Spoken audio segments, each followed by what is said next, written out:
નમસ્કાર દર્શક મિત્રો, ટીવી18 ન્યૂઝમાં આપનું સ્વાગત છે। ટીવી18 ન્યૂઝ ગુજરાતની પળે પળની ખબર ધરાવતી ગુજરાતી ન્યૂઝ ચેનલ છે।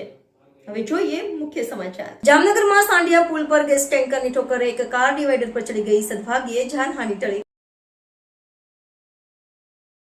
જામનગરના સાંઢિયા પુલ પર ગેસ ટેન્કરની ઠોકરે એક કાર ડિવાઈડર પર ચડી ગઈ, સદભાગ્યે જાનહાનિ ટળી।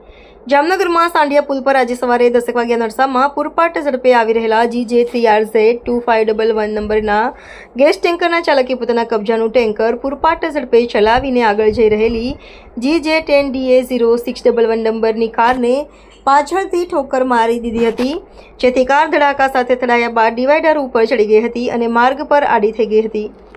સદભાગ્ય અકસ્માતમાં કારમાં બેઠેલી વ્યક્તિને કોઈ પણ પ્રકારની ઈજા થઈ ન હતી અને ચમત્કારિક બચાવ થયો હતો।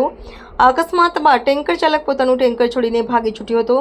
પંચકોશી બી ડિવિઝનનો પોલીસ સ્ટાફ ઘટના સ્થળે દોડી ગયો છે અને સમગ્ર અકસ્માત મામલે વધુ તપાસ હાથ ધરી છે। ટીવી18 ન્યૂઝ ગુજરાતી, જામનગર।